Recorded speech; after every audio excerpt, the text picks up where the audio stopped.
κρυμμένο στις σελίδες ενός αρχαίου διαλόγου βρίσκεται ένα από τα πιο ριζοσπαστικά πειράματα πολιτικής σκέψης της ανθρωπότητας. Γραμμένο πριν από 2.300 και πλέον χρόνια, το βιβλίο «Η Πολιτεία» παρουσιάζει ένα όραμα τόσο αμφιλεγόμενο, τόσο ασυμβίβαστο, που οι αναγνώστες εξακολουθούν να διαφωνούν για το αν ο Πλάτωνας περιέγραφε την ουτοπία ή τη δυστοπία. Προσέφερε άραγε ένα σχέδιο δικαιοσύνης ή μια προειδοποίηση για τους κινδύνους της φιλοσοφικής φιλοδοξίας. Ο Πλάτωνας δεν έκανε απλώς θεωρίες για τη διακυβέρνηση. Πάλευε με το θεμελιώδες ερώτημα που στοιχειώνει κάθε πολιτισμό. Τι σημαίνει να ζεις μια καλή ζωή και τι είδους κοινωνία το καθιστά αυτό δυνατό? Η απάντησή του θα αμφισβητούσε όλα όσα η Αθήνα θεωρούσε ιερά, ανατρέποντας τη δημοκρατία και προτείνοντας ένα σύστημα όπου οι φιλόσοφοι κυβερνούν ως βασιλιάδες, όπου η ιδιωτική περιουσία εξαφανίζεται και όπου τα παιδιά μεγαλώνουν από το κράτος. Αλλά η πολιτεία δεν αφορά στην πραγματικότητα την πολιτική. Αφορά την ψυχή. Ο Πλάτωνας πίστευε ότι η δομή μιας δίκαιης κοινωνίας αντικατοπτρίζει τη δομή ενός δίκαιου ατόμου, ότι η κατανόηση του ενός απαιτεί την κατανόηση του άλλου. Η πόλη που χτίζει σε αυτό το διάλογο είναι μια μεταφορά για την ανθρώπινη ψυχή και η δικαιοσύνη που επιδιώκει είναι ψυχολογική όσο και πολιτική. Σήμερα θα παρακολουθήσουμε την κατασκευή αυτής της ιδανικής πόλης από τον Πλάτωνα μέσα από 3 κινήματα: το ερώτημα, η κατασκευή και το τίμημα. Η επικείμενη καταιγίδα. Αθήνα, 380 π.Χ. Η πόλη που εφήρε τη δημοκρατία πέθαινε εκ των έσω. Είχαν περάσει 30 χρόνια από τότε που η Αθήνα έχασε τον Πελοποννησιακό πόλεμο από τη Σπάρτη. 30 χρόνια από τη σύντομη αλλά βάναυση τυραννία του 30. 30 χρόνια από τότε που ο Σωκράτης είπε Εκόνιο αντί να συμβιβαστεί με τις αρχές του. Ο Πλάτωνας ήταν εκεί.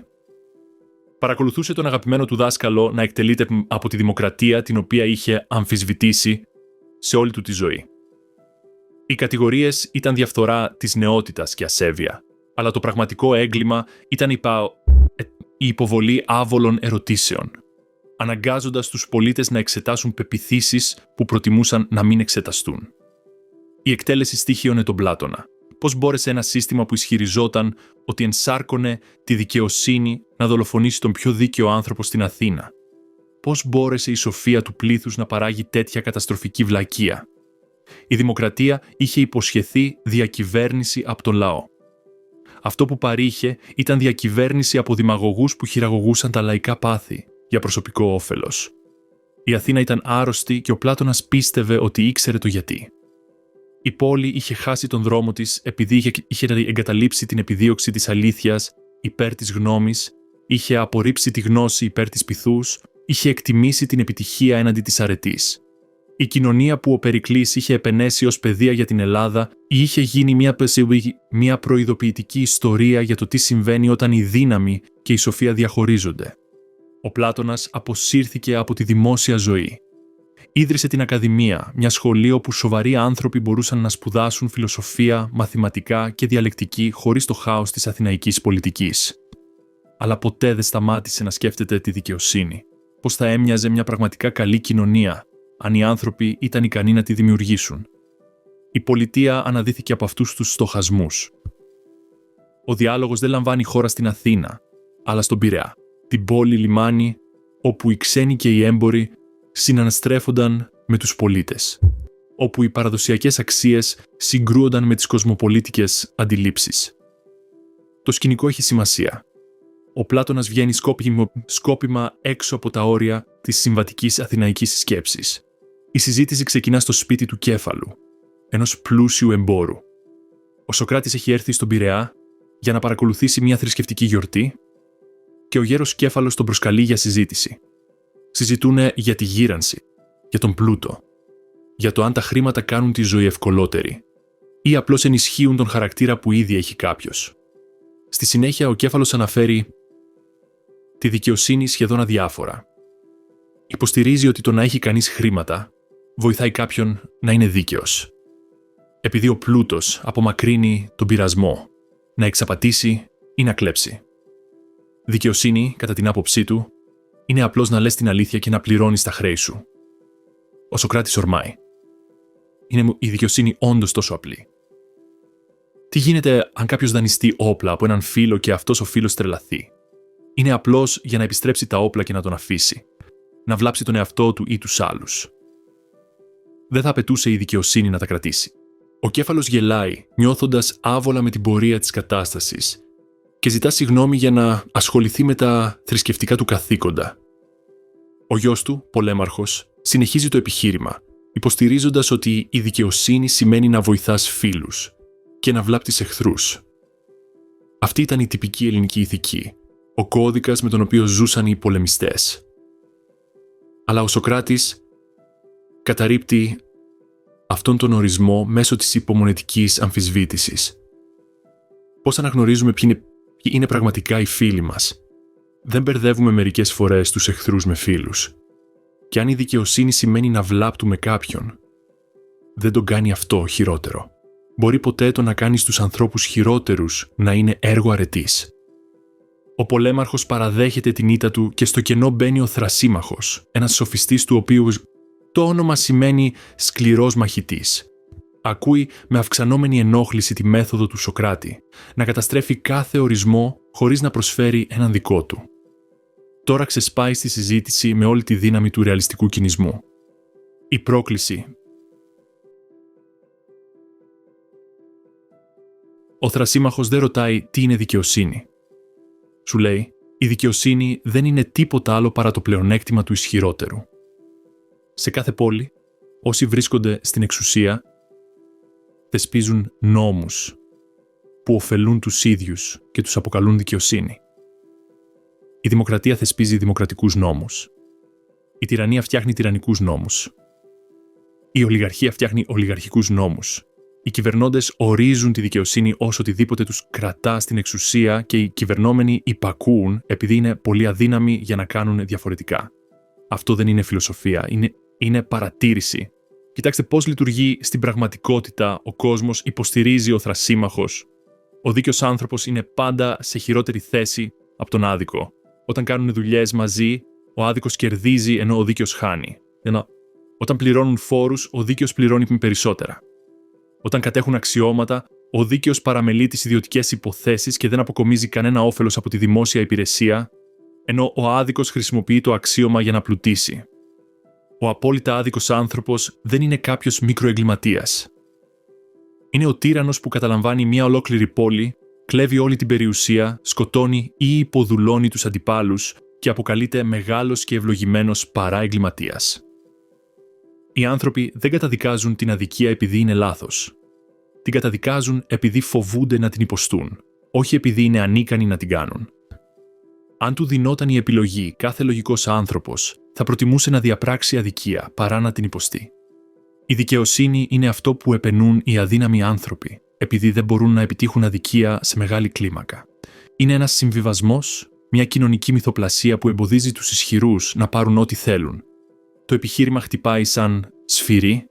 Ο Θρασίμαχος έχει διατυπώσει τη λογική που διέπει μεγάλο μέρος της πολιτικής ζωής, την υπόθεση ότι η εξουσία επιβάλλει το δίκαιο, ότι η ηθική είναι ένα όπλο που χρησιμοποιεί ο ισχυρός για να ελέγχει τον αδύναμο, ενώ παράλληλα εξαιρεί τον εαυτό του από τις απαιτήσεις του. Έτσι λειτουργούν στην πραγματικότητα οι αυτοκρατορίες. Έτσι συμπεριφερόταν η ίδια η Αθήνα απέναντι στις ασθενέστερες πόλεις κατά τη διάρκεια της αυτοκρατορικής της φάσης. Ο Σωκράτης αντιδρά, αλλά οι αρχικές του απαντήσεις φαίνονται αδύναμες, με τεχνικά επιχειρήματα σχετικά με το αν οι ηγεμόνες κάνουν λάθη. Αν οι τεχνίτες εργάζονται για το δικό τους όφελος ή για το όφελος των υπηκόων τους. Η συζήτηση γίνεται έντονη. Ο Θρασίμαχος γίνεται περιφρονητικός, χλευάζοντας τον Σωκράτη για παιδική αφέλεια σχετικά με τον τρόπο λειτουργίας της εξουσίας. Τότε ο Σωκράτης αλλάζει προσέγγιση. Ρωτάει αν ο άδικος είναι πιο ευτυχισμένος από τον δίκαιο. Ο Θρασίμαχος επιμένει ναι, προφανώς. Ο τύραννος που διαπράττει με επιτυχία αδικία στη μεγαλύτερη κλίμακα ζει την καλύτερη ζωή. Αλλά ο Σωκράτης αρχίζει να διερευνά την εσωτερική ζωή ενός τέτοιου ατόμου. Μπορεί το άδικο άτομο να έχει γνήσιους φίλους. Όχι, επειδή η φιλία απαιτεί εμπιστοσύνη και το άδικο άτομο δεν εμπιστεύεται κανέναν και κανείς δεν το εμπιστεύεται. Μπορεί το άδικο άτομο να συνεργαστεί με άλλους. Μόνο προσωρινά και εργαλειακά, πάντα έτοιμο να προδώσει όταν το απαιτεί το πλεονέκτημα. Η άδικη ψυχή βρίσκεται σε πόλεμο με τον εαυτό της. Δεν μπορεί να δημιουργήσει σταθερές σχέσεις. Δεν μπορεί να συμμετάσχει σε συλλογική δράση χωρίς να την υπονομεύσει. Δεν μπορεί να ησυχάσει επειδή πρέπει συνεχώς να φυλάσσεται από την προδοσία. Ο τύραννος, που φαίνεται να έχει τα πάντα, στην πραγματικότητα ζει σε διαρκή φόβο, περιτριγυρισμένος από υπηκόους που θα τον σκότωναν αν μπορούσαν, ανίκανος να ταξιδέψει ελεύθερα ή να εμπιστευτεί κανέναν, φυλακισμένος από την ίδια τη δύναμη που υποτίθεται ότι θα τον απελευθέρωνε. Ο θρασίμαχος δεν έχει καλή απάντηση. Υποχωρεί σε σκυθροπή σιωπή, ούτε πεπισμένος, ούτε πρόθυμος να συνεχίσει τη συζήτηση. Αλλά ούτε ο Σωκράτης είναι ικανοποιημένος. Κέρδισε τη διαμάχη μέσω λογικής πίεσης, αλλά δεν απάντησε στην υποκείμενη πρόκληση. Δεν έχει δείξει τι είναι στην πραγματικότητα η δικαιοσύνη ή γιατί είναι πολύτιμη για τον εαυτό της, και όχι απλώς για τις συνέπειές της. Η πιο βαθιά πρόκληση. Δύο από τους νεότερους συντρόφους του Σωκράτη, ο Γλάυκονας και ο Αδήμαντος, κάνουν ένα βήμα μπροστά. Δεν είναι ικανοποιημένοι με το πώς τελείωσε η συζήτηση. Θέλουν να κατανοήσουν σωστά τη δικαιοσύνη και είναι πρόθυμοι να ενισχύσουν ακόμη περισσότερο το επιχείρημα του θρασιμάχου για να αναγκάσουν τον Σωκράτη να δώσει μια ολοκληρωμένη απάντηση. Ο Γλάυκον ξεκινά με μια ιστορία που έμελε να γίνει ένα από τα πιο διάσημα νοητικά πειράματα της φιλοσοφίας, το δαχτυλίδι του Γίγη. Σύμφωνα με το θρύλο, ο Γίγης ήταν ένας βοσκός που ανακάλυψε ένα δαχτυλίδι που τον έκανε αόρατο. Χρησιμοποιώντας αυτή τη δύναμη, αποπλάνησε τη βασίλισσα, δολοφόνησε τον βασιλιά και κατέλαβε τον θρόνο. Το ερώτημα είναι το εξής. Αν είχατε ένα τέτοιο δαχτυλίδι, θα παραμένατε δίκαιοι. Αν μπορούσατε να διαπράξετε οποιαδήποτε πράξη χωρίς φόβο τιμωρίας ή κοινωνικών συνεπειών, θα ακολουθούσατε ακόμα ηθικούς κανόνες. Ο Γλάυκον υποστηρίζει ότι κανείς δεν θα το έκανε. Ο μόνος λόγος που οι άνθρωποι ενεργούν δίκαια είναι ο φόβος μήπως σας πιάσουν. Αφαιρέστε αυτόν τον φόβο και ακόμη και ο πιο φαινομενικά ενάρετος άνθρωπος θα ικανοποιούσε κάθε όρεξη και φιλοδοξία. Αυτή είναι η πρόκληση στην πιο ριζοσπαστική της μορφή. Η δικαιοσύνη δεν εκτιμάται για την ίδια της την αξία, αλλά μόνο για τις συνέπειές της. Την επενούμε δημόσια, ενώ ιδιωτικά δυσανασχετούμε με τους περιορισμούς της. Θέλουμε τη φήμη της δικαιοσύνης χωρίς την πραγματικότητα, την εμφάνιση αρετής χωρίς τη θυσία που απαιτεί. Ο Αδήμαντος το ενισχύει αυτό από μια άλλη οπτική γωνία. Δείτε πώς διδάσκεται στην πραγματικότητα η δικαιοσύνη, λέει. Οι γονείς λένε στα παιδιά να είναι δίκαια όχι επειδή η δικαιοσύνη είναι καλή, αλλά επειδή οδηγεί σε ανταμοιβές. Φήμη, φιλίες, επιτυχία, θεϊκή εύνοια.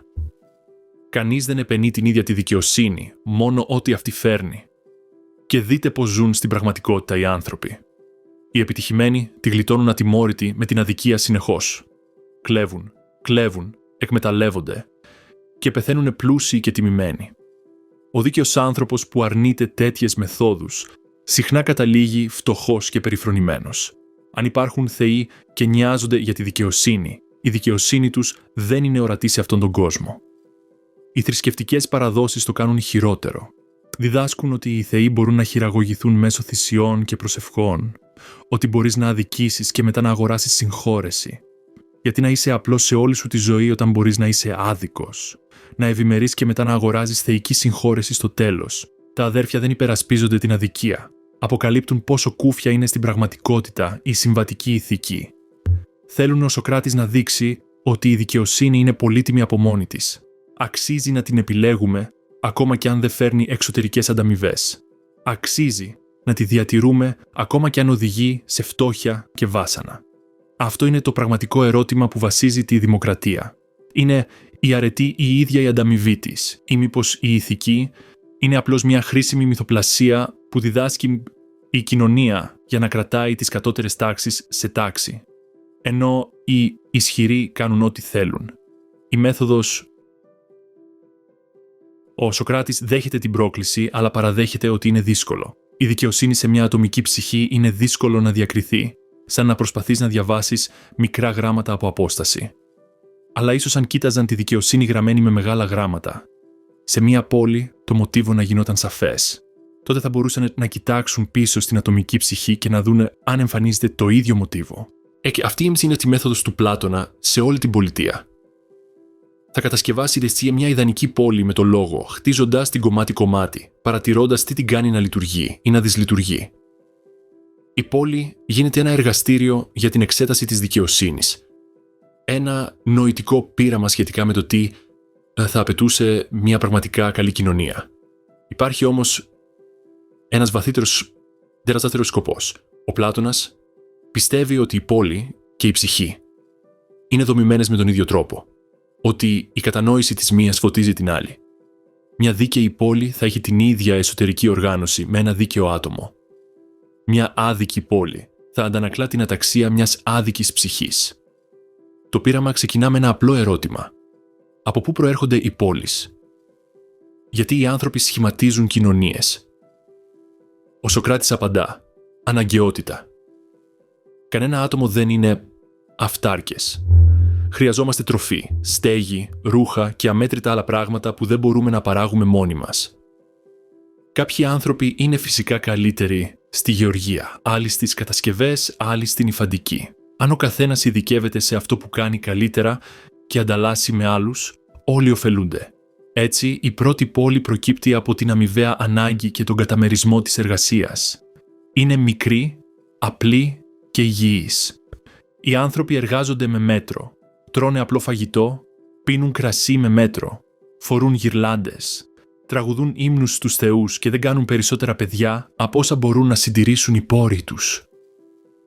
Ζούνε ειρηνικά, σε αρμονία με τη φύση και μεταξύ τους. Ο Γλάφκον διακόπτει, περιφρονητικά. Αυτή δεν είναι μια πόλη για ανθρώπους. Είναι μια πόλη για γουρούνια. Πού είναι οι πολυτέλειες, όπου είναι οι καναπέδες, τα εκλεπτισμένα φαγητά, οι τέχνες και η ψυχαγωγία. Οι άνθρωποι δεν θέλουν να ζουν σαν πρωτόγονοι αγρότες. Θέλουν άνεση, ομορφιά, ευχαρίστηση. Ο Σωκράτης χαμογελάει. Ο Γλάφκον έχει δίκιο, και αυτό ακριβώς είναι το πρόβλημα. Τη στιγμή που εισάγεις την πολυτέλεια, μεταμορφώνεις την πόλη. Αυτό που ήταν υγιές γίνεται πυρετώδες. Αυτό που ήταν επαρκές γίνεται ανεπαρκές. Η πόλη πρέπει να επεκταθεί για να παράγει πολυτέλειες, πρέπει να αποκτήσει περισσότερη περιοχή, πρέπει να έρθει σε σύγκρουση με γειτονικές πόλεις που κάνουν το ίδιο. Τώρα η πόλη χρειάζεται έναν στρατό. Και όχι έναν οποιονδήποτε στρατό, αλλά μια επαγγελματική στρατιωτική τάξη αφιερωμένη εξ ολοκλήρου στην άμυνα. Δεν μπορείτε να ζητάτε από τους αγρότες να διεξάγουν πολέμους. Ο πόλεμος απαιτεί δεξιότητα, εκπαίδευση και αφοσίωση. Αν κάθε άτομο πρέπει να κάνει αυτό για το οποίο είναι φυσικά κατάλληλος, τότε ο πόλεμος ανήκει σε εκείνους τον οποίον η φύση τον καθιστά κατάλληλο. Αυτοί οι φύλακες θα είναι η πιο σημαντική τάξη στην πόλη.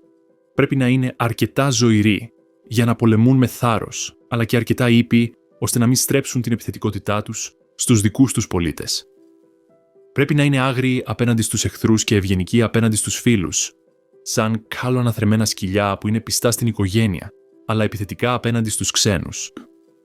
Το ερώτημα γίνεται: πώς παράγεις τέτοιους ανθρώπους? Πώς καλλιεργείς το θάρρος και την ευγένεια στην ίδια ψυχή? Πώς διασφαλίζεις ότι όσοι έχουν τη δύναμη να προστατεύσουν την πόλη δεν θα χρησιμοποιήσουν αυτή τη δύναμη για να την υποδουλώσουν? Εκπαίδευση. Όλα εξαρτώνται από την εκπαίδευση. Οι φύλακες πρέπει να διαμορφώνονται από την παιδική ηλικία μέσω προσεκτικά σχεδιασμένης εκπαίδευσης που αναπτύσσει τόσο το σώμα όσο και την ψυχή. Ο Πλάτωνας πιστεύει ότι η ανθρώπινη φύση είναι εύπλαστη, ότι η σωστή εκπαίδευση μπορεί να παράγει σχεδόν οποιονδήποτε χαρακτήρα και ότι η κοινωνία πρέπει να ελέγχει τι μαθαίνουν τα παιδιά. Ο πρώτος στόχος είναι η ποίηση. Η ελληνική εκπαίδευση επικεντρώθηκε στην απομνημόνευση του Ομήρου και του Ησιώδου, των ποιητών που δίδαξαν τους Έλληνες, για τους θεούς, τους ήρωες και την ορθή συμπεριφορά. Αλλά ο Πλάτωνας εξετάζει αυτές τις ιστορίες με φρέσκια ματιά και τις βρίσκει ηθικά διαφθείρουσες. Ο Όμηρος απεικονίζει θεούς που λένε ψέματα, απατούν και μοιχεύουν. Ο Αχιλλέας μιλάει ασεβώς στον Αγαμέμνονα. Οι ήρωες φοβούνται το θάνατο και κλαίνε για τους πεσμένους συντρόφους τους. Αυτά είναι λάθος μαθήματα. Τα παιδιά που εσωτερικεύουν αυτές τις ιστορίες μαθαίνουν ότι ακόμη και τα υψηλότερα όντα είναι ηθικά ελαττωματικά. Ότι η ασέβεια είναι αποδεκτή. Ότι ο θάνατος είναι τρομερός. Ο Πλάτωνας προτείνει λογοκρισία, αυστηρό έλεγχο στις ιστορίες που ακούν τα παιδιά. Καμία απεικόνηση θεών που συμπεριφέρονται ανήθικα. Καμία ηρωίδα που θρηνεί ή φοβάται τον θάνατο. Καμία κωμωδία που κάνει την κακία να φαίνεται ελκυστική μέσα από το γέλιο. Η ποίηση πρέπει να υπηρετεί την εκπαίδευση, διδάσκοντας μόνο ό,τι είναι αληθινό και καλό. Αυτό επεκτείνεται στη μουσική και τον ρυθμό. Διαφορετικοί μουσικοί τρόποι παράγουν διαφορετικά αποτελέσματα στην ψυχή. Κάποιοι κάνουν τους ανθρώπους μαλθακούς και τεμπέληδες, άλλοι θαραλέους και επιθαρχημένους. Η πόλη πρέπει να επιτρέπει μόνο τρόπους που ενισχύουν το σωστό χαρακτήρα. Το ίδιο ισχύει και για τον ρυθμό, ακόμη και για την κατασκευή μουσικών οργάνων. Η σωματική άσκηση συμπληρώνει την εκπαίδευση στην ποίηση και τη μουσική. Το σώμα πρέπει να αναπτυχθεί για να υποστηρίξει τις αρετές της ψυχής. Αλλά η σωματική άσκηση δεν έχει να κάνει με την παραγωγή αθλητών. Πρόκειται για τη δημιουργία των σωματικών συνθηκών που επιτρέπουν στη λογική και το πνεύμα να λειτουργούν σωστά. Η υπερβολική εστίαση στη σωματική ανάπτυξη παράγει κτηνοδεία, όπως ακριβώς η υπερβολική εστίαση στη μουσική παράγει απαλότητα. Στόχος είναι η αρμονία, η σωστή ισορροπία μεταξύ διαφορετικών στοιχείων που συνεργάζονται.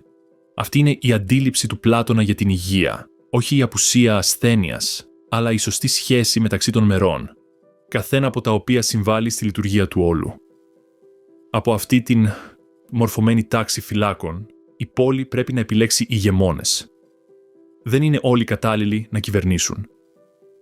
Μερικοί φύλακες θα παραμείνουν στρατιώτες. Άλλοι, οι καλύτεροι και σοφότεροι, θα γίνουν φιλόσοφοι χειμήνοι ηγεμόνες που θα καθοδηγούν ολόκληρη την πόλη. Το ευγενές ψέμα Ο Πλάτωνας εισάγει τώρα ένα από τα πιο αμφιλεγόμενα στοιχεία της πολιτείας. Η πόλη απαιτεί κοινωνική συνοχή. Αλλά οι άνθρωποι φυσικά προτιμούν την οικογένεια έναντι των ξένων. Πώς δημιουργείται μια πίστη στην πόλη αρκετά ισχυρή ώστε να υπερισχύσει αυτών των φυσικών δεσμών? Μέσω του μύθου.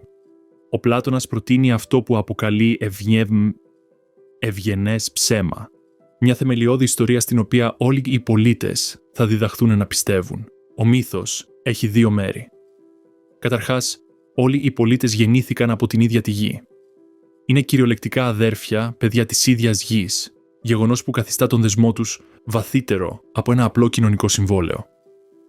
Αυτή είναι η πατρίδα τους με την πιο κυριολεκτική έννοια και η υπεράσπισή της σημαίνει υπεράσπιση της μητέρας τους. Δεύτερον, ο Θεός που δημιούργησε τους ανθρώπους ανακάτεψε διαφορετικά μέταλλα σε διαφορετικές ψυχές. Οι ηγεμόνες έχουν χρυσό στη σύνθεσή τους, οι φύλακες έχουν ασήμι, οι αγρότες και οι τεχνίτες έχουν σίδηρο και χαλκό. Αυτά τα μέταλλα καθορίζουν τη φυσική ικανότητα. Οι χρυσές ψυχές είναι κατάλληλες για να κυβερνούν, το ασήμι για να πολεμούν, ο χαλκός για να παράγουν. Τα παιδιά συνήθως μοιάζουν με τους γονείς τους, αλλά όχι πάντα. Μερικές φορές οι χρυσοί γονείς παράγουν ασημένια ή χάλκινα παιδιά και μερικές φορές οι χάλκινοι γονείς παράγουν χρυσά παιδιά. Η πόλη πρέπει να εξετάσει όλα τα παιδιά και να τα κατατάξει στην τάξη που ταιριάζει με τη φύση τους, όχι με τη γέννησή τους. Αυτός ο μύθος εξυπηρετεί πολλαπλούς σκοπούς. Εξηγεί την κοινωνική διαστρωμάτωση χωρίς να την καθιστά εντελώς αυθαίρετη. Δικαιολογεί την κυριαρχία των σοφών χωρίς να την καθιστά κληρονομική. Δημιουργεί μια κοινή ταυτότητα αρκετά ισχυρή ώστε να παρακινεί τη θυσία για το κοινό καλό. Και φυσικοποιεί την κοινωνική τάξη συνδέοντάς την με κοσμικό και όχι με ανθρώπινο σχεδιασμό. Ο Πλάτωνας γνωρίζει ότι αυτό είναι ψέμα. Το λέει ρητά. Αλλά υποστηρίζει ότι είναι ένα χρήσιμο ψέμα, ίσως ένα απαραίτητο ψέμα αν η πόλη θέλει να έχει συνοχή. Η αλήθεια έχει σημασία, αλλά και η κοινωνική σταθερότητα έχει σημασία και μερικές φορές συγκρούονται. Οι σύγχρονοι αναγνώστες αποφεύγουν αυτό. Το ευγενές ψέμα ακούγεται σαν προπαγάνδα, σαν τους μύθους που χρησιμοποιούν τα ολοκληρωτικά καθεστώτα για να δικαιολογήσουν την εξουσία τους. Αλλά ο Πλάτωνας θα απαντούσε ότι κάθε κοινωνία είναι χτισμένη πάνω σε μύθους, ιστορίες για τον εθνικό χαρακτήρα, την ιστορική αποστολή, τα φυσικά δικαιώματα, τη θεϊκή εντολή. Το ερώτημα δεν είναι αν θα χρησιμοποιηθούν μύθοι, αλλά ποιοι μύθοι υπηρετούν τη δικαιοσύνη. Η ζωή των φυλάκων. Η τάξη των φυλάκων θέτει ένα μοναδικό πρόβλημα. Κατέχουν τη δύναμη να κυβερνούν με τη βία. Τι τους εμποδίζει να εκμεταλλευτούν αυτή τη δύναμη? Τι εμποδίζει τους προστάτες να γίνουν θηρευτές? Η λύση του Πλάτωνα είναι ριζοσπαστική. Κατάργηση της ιδιωτικής περιουσίας και της οικογένειας για την τάξη των φυλάκων. Δεν θα κατέχουν τίποτα, ζώντας εξ ολοκλήρου με τις προμήθειες που θα τους παρέχουν οι κατώτερες τάξεις. Δεν θα έχουν ιδιωτικές κατοικίες, ούτε συσσωρευμένο πλούτο, ούτε κληρονομιά να μεταβιβάσουν. Αυτό φαίνεται σκληρό, αλλά ο Πλάτωνας υποστηρίζει ότι είναι απαραίτητο. Τη στιγμή που οι φύλακες αποκτούν περιουσία, αρχίζουν να ενδιαφέρονται περισσότερο για την προστασία των περιουσιακών τους στοιχείων, παρά για την υπηρεσία της πόλης. Γίνονται γεωκτήμονες παρά ηγέτες, εκμεταλλευόμενοι εκείνους που υποτίθεται ότι προστατεύουν. Η ιδιωτική ιδιοκτησία αναπόφευκτα διαφθείρει όσους κατέχουν την εξουσία. Ακόμα πιο αμφιλεγόμενο είναι ότι οι σχηδαιμόνες δεν θα έχουν ιδιωτικές οικογένειες. Τα παιδιά θα μεγαλώνουν σε κοινόχρηστο περιβάλλον, χωρίς να γνωρίζουν ποιοι είναι οι βιολογικοί τους γονείς. Αυτό εξαλείφει τον νεποτισμό και την ευνοιοκρατία που προκύπτουν από τους οικογενειακούς δεσμούς. Κάθε μεγαλύτερος κηδεμόνας θα αντιμετωπίζει κάθε νεαρό κηδεμόνα ως πιθανό παιδί. Κάθε νεαρός κηδεμόνας θα αντιμετωπίζει κάθε μεγαλύτερο κηδεμόνα ως πιθανό γονέα. Η αναπαραγωγή των φυλάκων θα ελέγχεται από τους ηγεμόνες. Οι καλύτεροι άνδρες και γυναίκες θα ζευγαρώνουν συχνά. Τα παιδιά τους θα μεγαλώνουν για να γίνουν μελλοντικοί φύλακες. Τα κατώτερα δείγματα θα ζευγαρώνουν σπάνια, τα παιδιά τους θα αποβάλλονται ή θα υποβιβάζονται αθόρυβα σε κατώτερες τάξεις. Ο Πλάτωνας παρουσιάζει αυτό ως παρόμοιο με την αναπαραγωγή ζώων, επιλέγοντας για τα επιθυμητά χαρακτηριστικά. Αυτό το ευγονικό στοιχείο της πολιτείας είναι ίσως η πιο ανησυχητική πτυχή της για τους σύγχρονους αναγνώστες. Αλλά ο Πλάτωνας το θεωρούσε λογικό.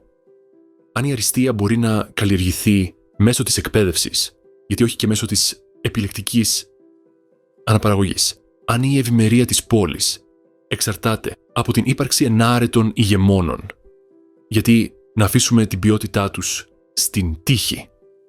Οι γυναίκες της τάξης των φυλάκων θα εκπαιδεύονται με τον ίδιο τρόπο όπως οι άνδρες και θα υπηρετούν ως στρατιώτες και ηγεμόνες μαζί τους. Αυτό ήταν επαναστατικό για την αρχαία Ελλάδα, όπου οι γυναίκες περιορίζονταν σε μεγάλο βαθμό σε οικιακούς ρόλους.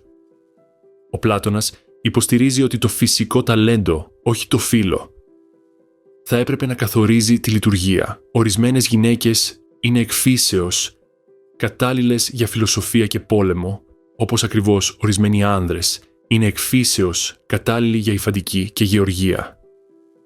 Η τάξη των φυλάκων θα ζει απλά, χωρίς να έχει περιουσία, χωρίς να μεγαλώνει ιδιωτικές οικογένειες, αφιερώνοντας ολόκληρη την ύπαρξή της στην ευημερία της πόλης. Θα τιμούνται, αλλά όχι πλούσιοι. Θα είναι σεβαστοί, αλλά όχι ισχυροί με τη συμβατική έννοια. Η ανταμοιβή τους είναι η ίδια η αρετή, η γνώση ότι ζουν σωστά και υπηρετούν τη δικαιοσύνη. Η πόλη ολοκληρώθηκε. Η κατασκευή ολοκληρώθηκε. Η ιδανική πόλη του Πλάτωνα έχει 3 τάξεις, κάθε μία από τις οποίες εκτελεί τη σωστή λειτουργία της. Η παραγωγή, αγρότες, τεχνίτες, έμποροι αποτελούν τη μεγαλύτερη τάξη. Κατέχουν περιουσία, δημιουργούν οικογένειες, επιδιώκουν μέτριο πλούτο και γενικά ζουν συμβατικές ζωές. Η αρετή τους είναι η μετριοπάθεια. Ο έλεγχος της όρεξης για την αποφυγή της υπερβολής. Η παραγωγή, ό,τι χρειάζεται η πόλη, χωρίς να υπερβαίνουν τα όρια της κοινωνικής τους θέσης. Οι φύλακες προστατεύουν την πόλη από εξωτερικούς εχθρούς και εσωτερικές αταξία. Δεν έχουν περιουσία, δεν δημιουργούν ιδιωτικές οικογένειες και αφιερώνονται εξ ολοκλήρου στην άμυνα. Η αρετή τους είναι το θάρρος, η αντιμετώπιση του κινδύνου χωρίς δισταγμό, η διατήρηση των αξιών της πόλης από απειλές. Οι ηγεμόνες, επιλεγμένοι από τους καλύτερους φύλακες, κυβερνούν με σοφία.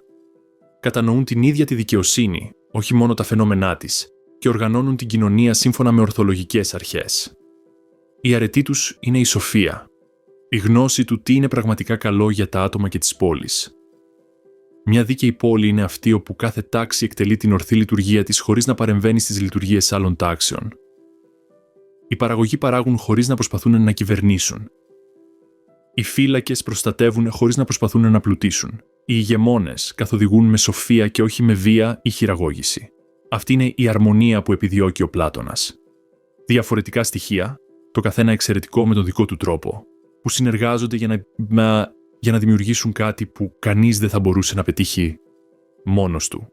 Η πόλη δεν υπάρχει απλώς επειδή όλοι κάνουν το ίδιο πράγμα, αλλά επειδή ο καθένας κάνει το δικό του πράγμα καλά και όλες αυτές οι λειτουργίες αλληλοσυμπληρώνονται. Αλλά προσέξτε τι έκανε ο Πλάτωνας. Έχει εξαλείψει όλα όσα η Αθήνα εκτιμούσε περισσότερο. Η δημοκρατία έχει εξαφανιστεί, αντικατασταθεί από την κυριαρχία φιλοσόφων βασιλέων.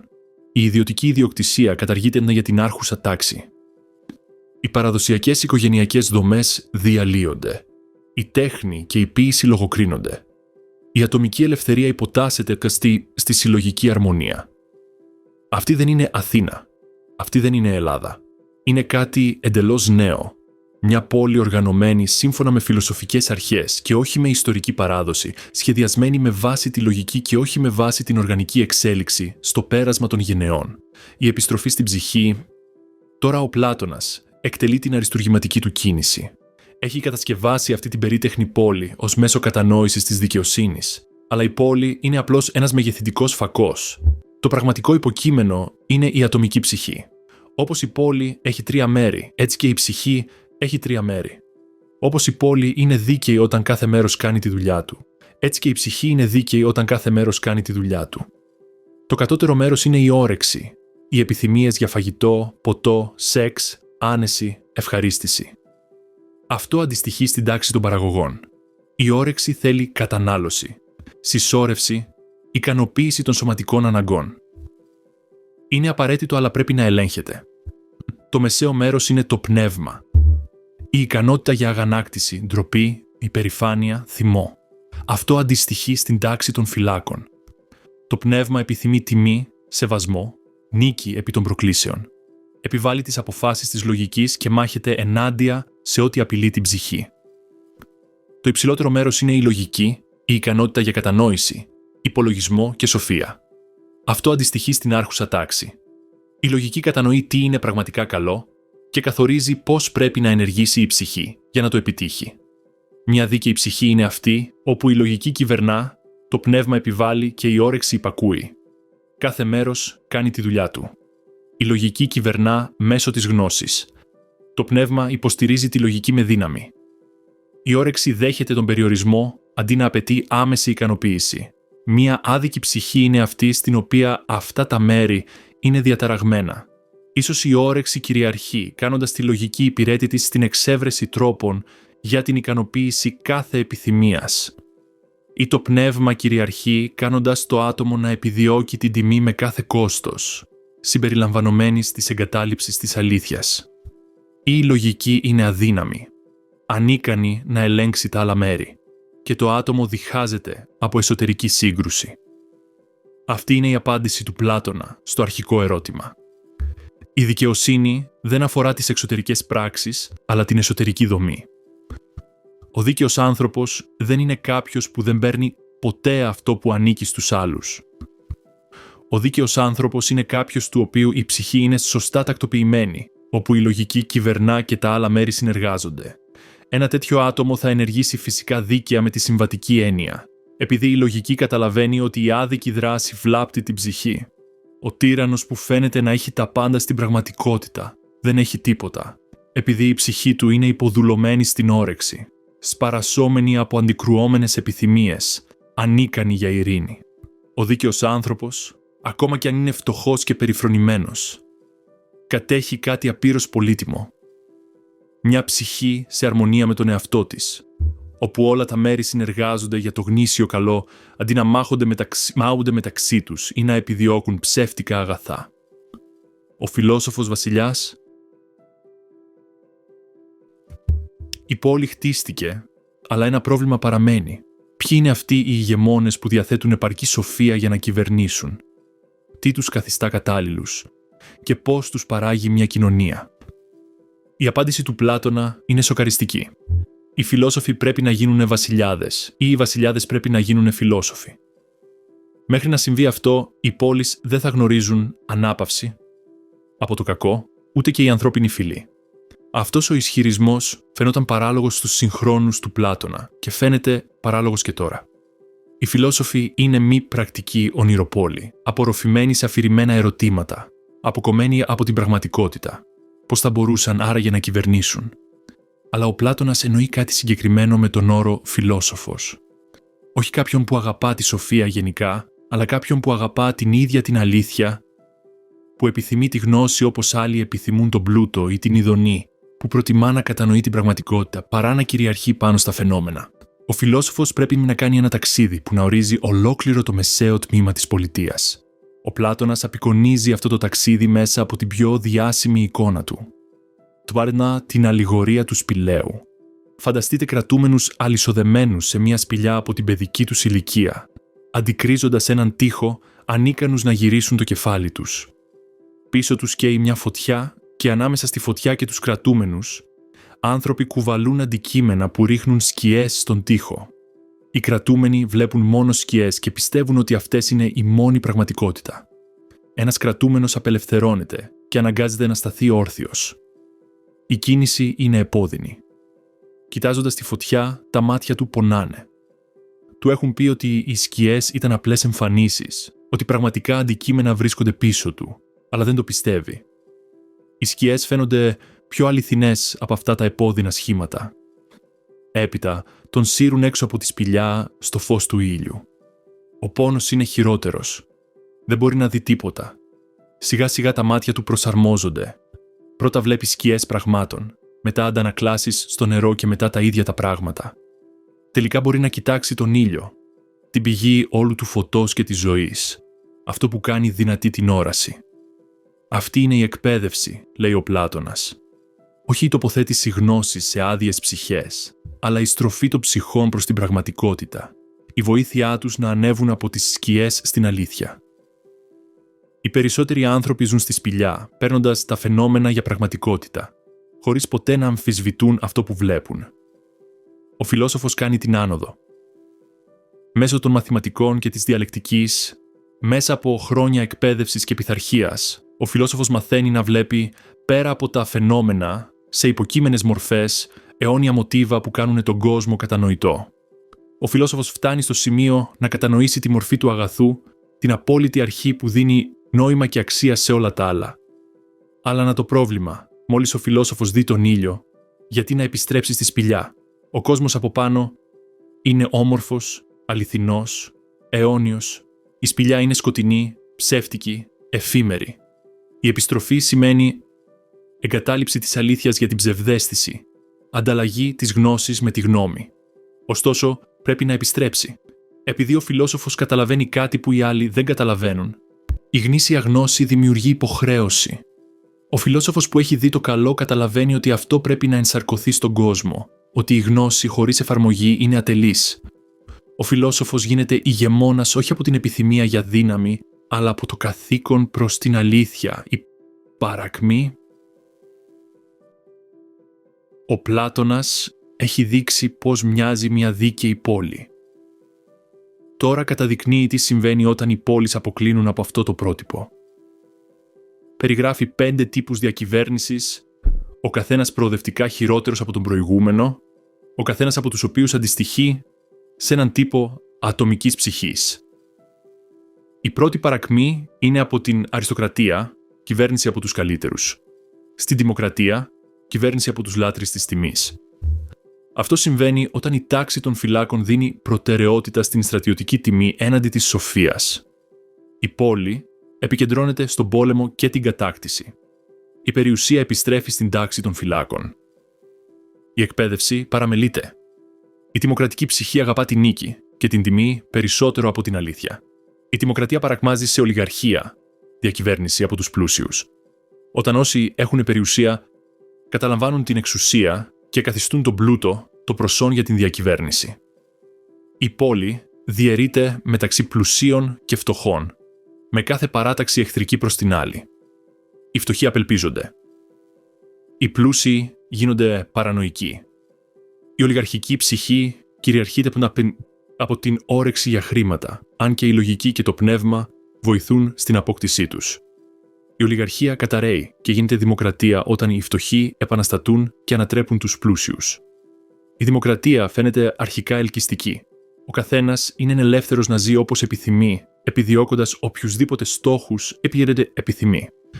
Η πόλη γίνεται ποικιλόμορφη, πολύχρωμη και χαοτική. Αλλά αυτή η ελευθερία είναι απατηλή.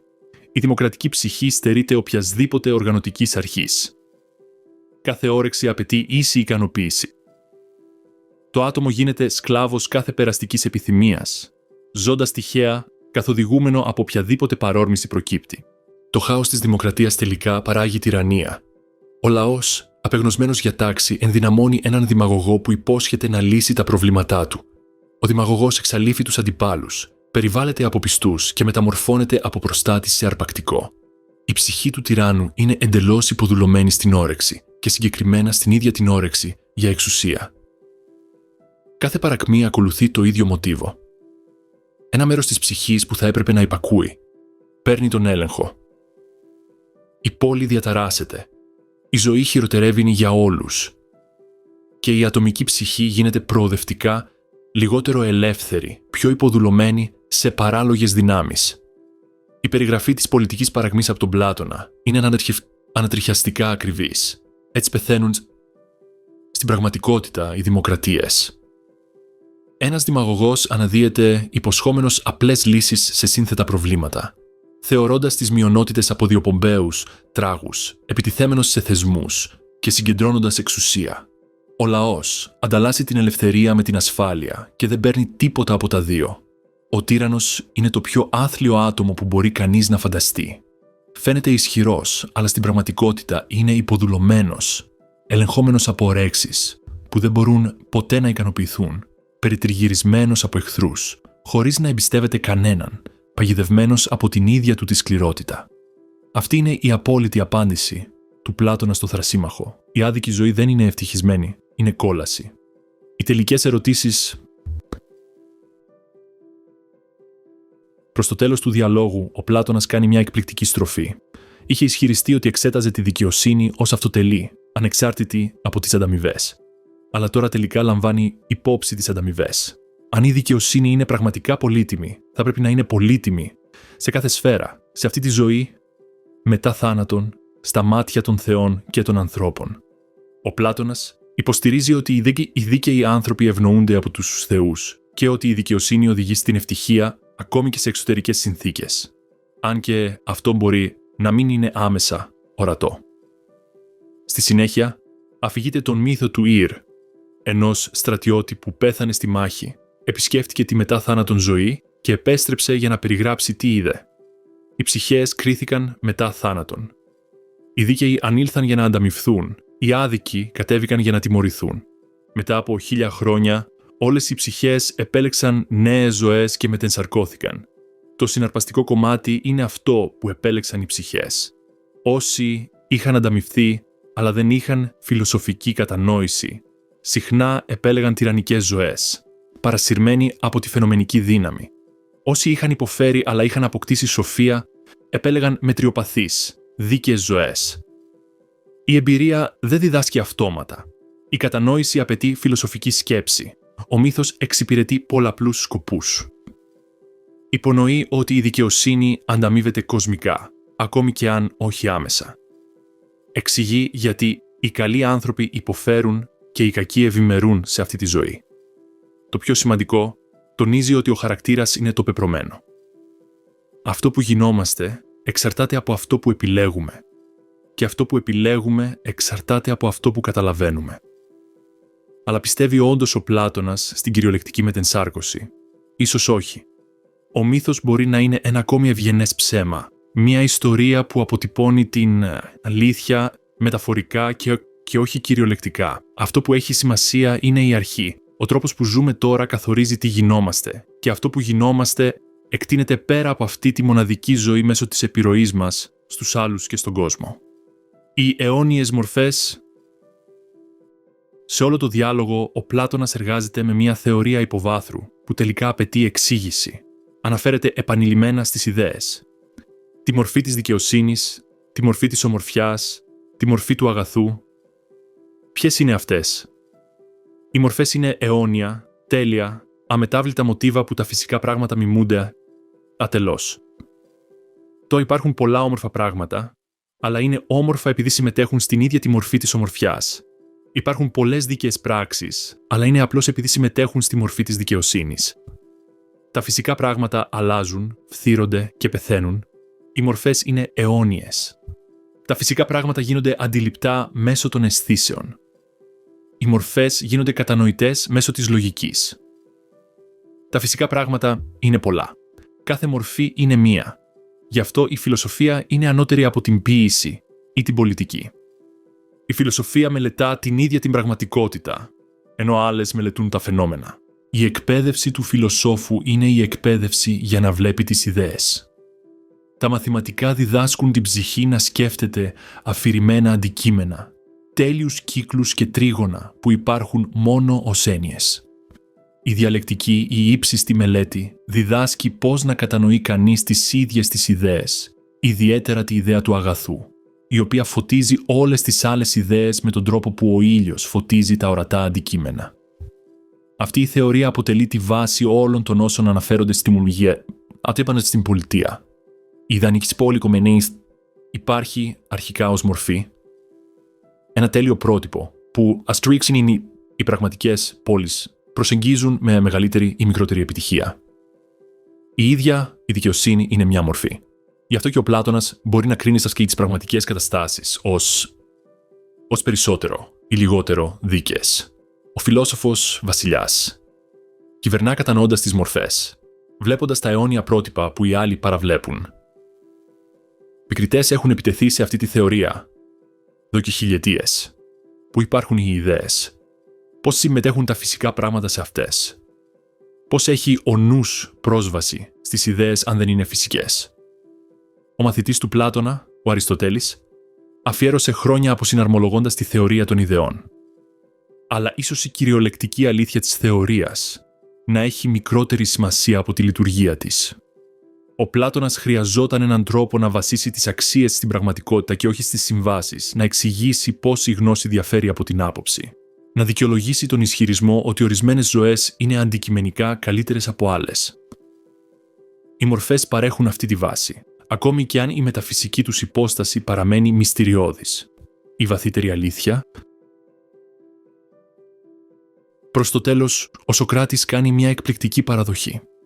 Όλα όσα έχουν χτίσει στον λόγο, ολόκληρη η ιδανική πόλη με τους φιλοσόφους βασιλείς της, την ελεγχόμενη αναπαραγωγή και τη λογοκριμένη ποίηση, πιθανότατα δεν θα υπάρχουν. Με την ανθρώπινη φύση ως έχει, η τέλεια πόλη μπορεί να είναι αδύνατη, αλλά αυτό δεν καθιστά την άσκηση άσκοπη.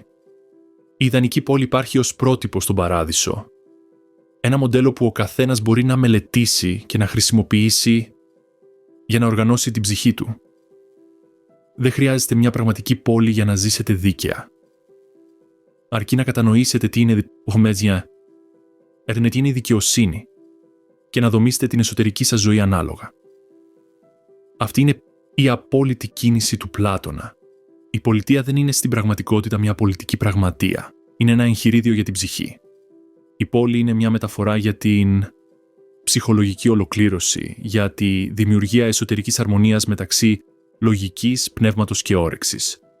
Ο φιλόσοφος βασιλιάς δεν είναι πολιτική φιγούρα, αλλά ένα ιδανικό ανθρώπινης αριστείας, το άτομο του οποίου η λογική κυβερνά το εσωτερικό του βασίλειο. Κάθε άνθρωπος είναι μία πόλη.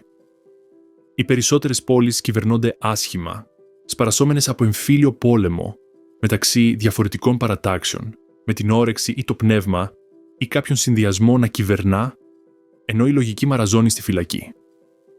Ο δίκαιος άνθρωπος είναι αυτός που έχει εγκαθιδρύσει την όρθη διακυβέρνηση εσωτερικά, που έχει καταστήσει τη λογική βασιλιά και έχει οργανώσει τα άλλα μέρη για να υποστηρίξουν την κυριαρχία της.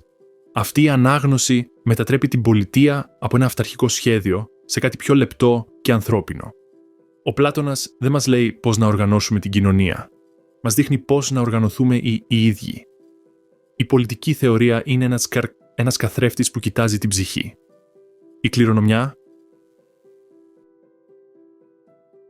Η δημοκρατία στοιχιώνει τον δυτικό πολιτισμό για πάνω από 2 χιλιετίες.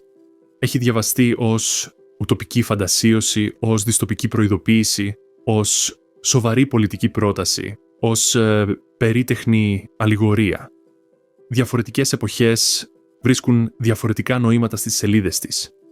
Οι χριστιανοί του Μεσαίωνα το ερμήνευσαν μέσα από τα πρίσματα του Αυγουστίνου, βλέποντας την ιδανική πόλη ως προαναγγελία της πόλης του Θεού.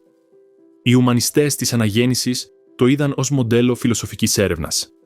Οι στοχαστές του διαφωτισμού βρήκαν τόσο έμπνευση στον ορθολογισμό του, όσο και αποτροπιασμό για τον αυταρχισμό του.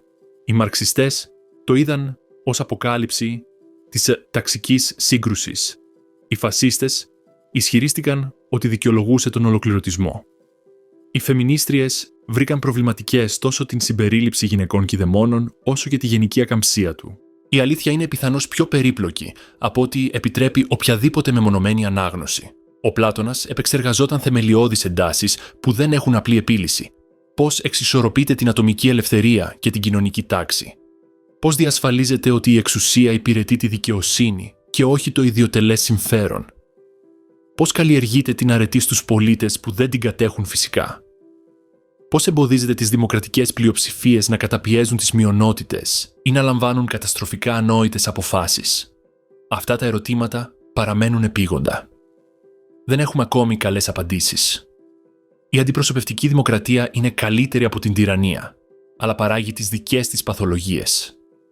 Βραχυπρόθεσμη σκέψη, διακυβέρνηση με βάση τα λεγόμενα, αιχμαλωσία από ειδικά συμφέροντα, ευαλωτότητα στους δημαγωγούς. Εξακολουθούμε να αντιμετωπίζουμε το θεμελιώδες πρόβλημα του Πλάτωνα. Πώς να διασφαλίσουμε ότι η γνώση και η εξουσία συμπίπτουν, ότι αυτοί που κυβερνούν καταλαβαίνουν τι κάνουν. Οι λύσεις του Πλάτωνα είναι ως επί το πλείστον απαράδεκτες για τις σύγχρονες ευαισθησίες. Απορρίπτουμε την κυριαρχία των φιλοσόφων βασιλέων, προτιμώντας τους ακατάστατους συμβιβασμούς της δημοκρατικής διαδικασίας. Εκτιμούμε την ατομική ελευθερία έναντι της συλλογικής αρμονίας. Μας τρομοκρατούν τα προγράμματα ευγονικής αναπαραγωγής. Πιστεύουμε στην οικογενειακή αυτονομία, την ιδιωτική ιδιοκτησία, την καλλιτεχνική ελευθερία και τον θρησκευτικό πλουραλισμό, όλα αυτά που αρνείται η πόλη του Πλάτωνα. Αλλά η άρνηση των απαντήσεων του Πλάτωνα δεν εξαλείφει τα ερωτήματά του. Η δικαιοσύνη παραμένει μυστηριώδης. Η καλή ζωή παραμένει αμφισβητούμενη. Η ένταση μεταξύ του τι είναι καλό για τα άτομα και του τι είναι καλό για τις κοινότητες επιμένει. Μπορεί να έχουμε καλύτερες απαντήσεις από τον Πλάτωνα, αλλά δεν έχουμε τελικές απαντήσεις. Η διαχρονική αξία της πολιτείας δεν έγκυται στις συγκεκριμένες προτάσεις της, αλλά στη μέθοδό της. Ο Πλάτωνας δείχνει ότι τα πολιτικά ζητήματα είναι τελικά ζητήματα που αφορούν την ανθρώπινη φύση, ότι οι θεσμοί αντανακλούν την ψυχολογία, ότι η εξωτερική δικαιοσύνη εξαρτάται από την εσωτερική δικαιοσύνη. Καταδεικνύει ότι η σοβαρή σκέψη για την πολιτική απαιτεί σοβαρή σκέψη για την ψυχή και διαμορφώνει ένα συγκεκριμένο είδος έρευνας, υπομονετικός, αυστηρός, πρόθυμος να ακολουθήσει τα επιχειρήματα όπου και αν οδηγήσουν, χωρίς φόβο να αμφισβητήσει τη συμβατική σοφία, αφοσιωμένος στην αλήθεια ακόμα και όταν είναι άβολος. Η σοκρατική μέθοδος παραμένει ισχυρή ακριβώς επειδή δεν θεωρεί τίποτα δεδομένο, εξετάζει κάθε υπόθεση και απαιτεί οι πεποιθήσεις να δικαιολογούνται και όχι απλώς να διατυπώνονται. Η πολιτεία μας διδάσκει να αναρωτιόμαστε. Τι είδους ζωή αξίζει να ζούμε? Τι είδους άνθρωπος θέλω να γίνω? Τι είδους κοινωνία υποστηρίζει την ανθρώπινη ευημερία? Πώς μπορώ να ξέρω αν οι πεποιθήσεις μου για τη δικαιοσύνη είναι αληθινές ή απλώς βολικές?